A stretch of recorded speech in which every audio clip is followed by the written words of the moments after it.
In 2021, record rainfall and flooding across central Queensland left stream banks along Logan Creek steep, unstable and highly prone to erosion. As part of the Burdekin catchment, sediment from these banks can travel hundreds of kilometres downstream, affecting water quality, habitats and the Great Barrier Reef. In response, the Logan Creek Streambank Rehabilitation project was delivered, funded by the Queensland Government through disaster recovery arrangements. The aim was to stabilise eroded banks, restore creek function and reduce further risk. 5 sites across 3 grazing properties were treated over more than 1.5 kilometres of creekline. Severely eroded near vertical banks were reshaped to gentler, more stable slopes using a mix of engineering and nature-based solutions, including a rock chute, repurposed timber, soil treatments and revegetation. The approach focused on working with the landscape to rebuild resilience. The aim is to remediate damaged sites, but to protect vulnerable riparian habitats. As you can see in the background, there's an endangered brigalow stand. The creek was badly undercutting that stand and trees were falling into the creek and being lost. The other co-benefit was sediment savings. Logan Creek is a tributary of the Sutter River, which feeds directly into the Burdekin Dam. We had a significant sediment saving here, as well as protecting the sort of sediment loss that leads to degradation in grazing land in the surrounding paddocks. Essentially what we did is we battered those banks back, we ameliorated the soils and we revegetated them. And one of the core focuses of Logan Creek right from the start was re-establishing that riparian zone. Grasses and trees and legumes that are going to filter that water, they're going to improve water infiltration, they're going to improve the water quality going to the reef, and it also provides great continuous habitat for the fauna along the riverbanks where they should be. The soils were tested and rebuilt, creating a stable foundation for recovery. Native species including grasses, legumes, shrubs and trees were reintroduced to restore the riparian zone. We put the river red gums in the cooler bars and the native grasses and legumes and shrubs that we knew were here, and they made up the bank and the overbank seed mix, but we also put in those water dependent species, your lomandras and your cypresses. We put those down on the waterline to try and stabilise those as well. But also important to add that we actually put in a cover crop. We put in some sugar drip sorghum, and what that does is that provides a self-mulching layer. So it grows really quick, stabilises the banks after the first rainfall, and then eventually falls over and self-mulches into those soils to add more organic matter and keep the cycle going. The result is a self-sustaining system, one that stabilises banks, filters water, improves habitat and reduces sediment flowing downstream.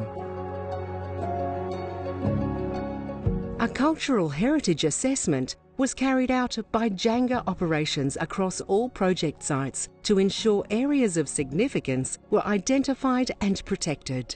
Janga traditional owners worked alongside crews on country throughout the project.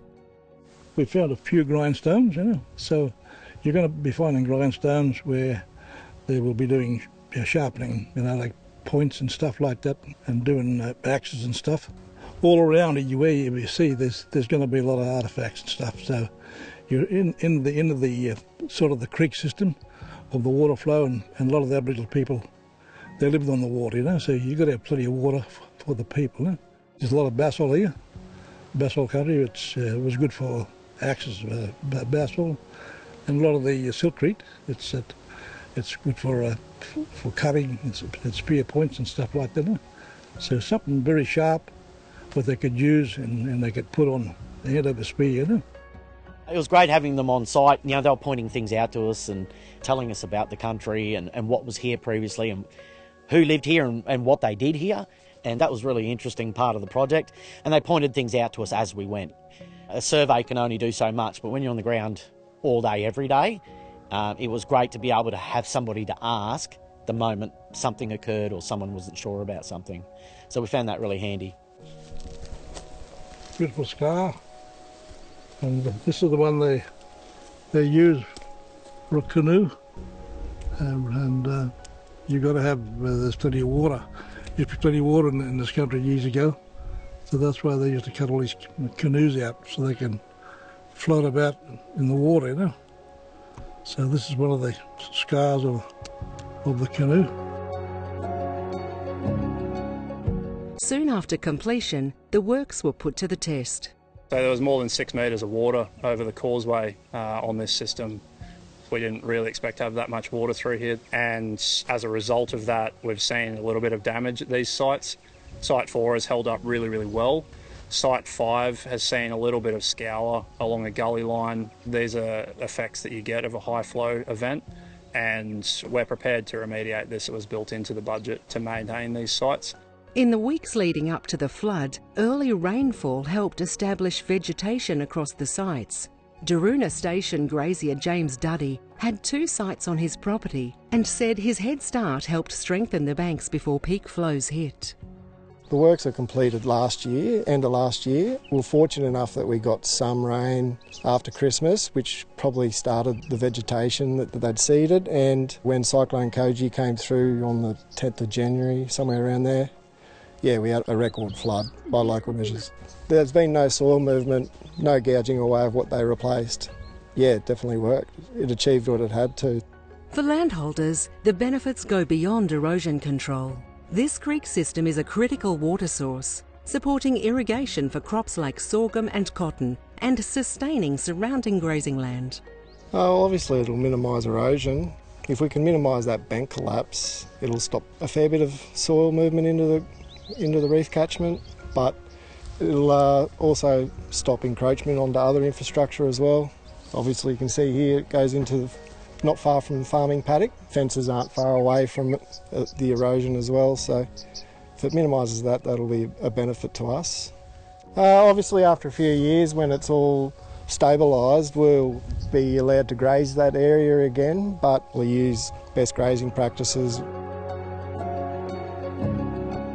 Monitoring and maintenance are critical to long-term success. There was a monitoring schedule built in. Primarily we do that through drone operations. It is a large area and it's easy to cover off what's happened through drone and LiDAR mapping. Today I've taken the 4th set of flights of this site. That'll allow us to build sort of a time series of how this has progressed from beginning to end. That'll help us understand what's happening over the long term. From that, we can really understand what maintenance needs to be done, and that's critical. There should be 2 years of monitoring and maintenance at these sites. By working with nature, not against it, projects like this are restoring function to landscapes while protecting water quality, productivity and cultural values. Vegetation is the best form of protection against erosion. Always has and always will be. And when it's done well, it looks great. It provides feed for the grazier in the future. You know, some of these floodplains are the best grazing country in central Queensland. So we're not taking that away, we're actually enhancing it. So there's a benefit to the pastoralists, there's a benefit to your water quality, and there's a benefit to the environment in the riparian zone.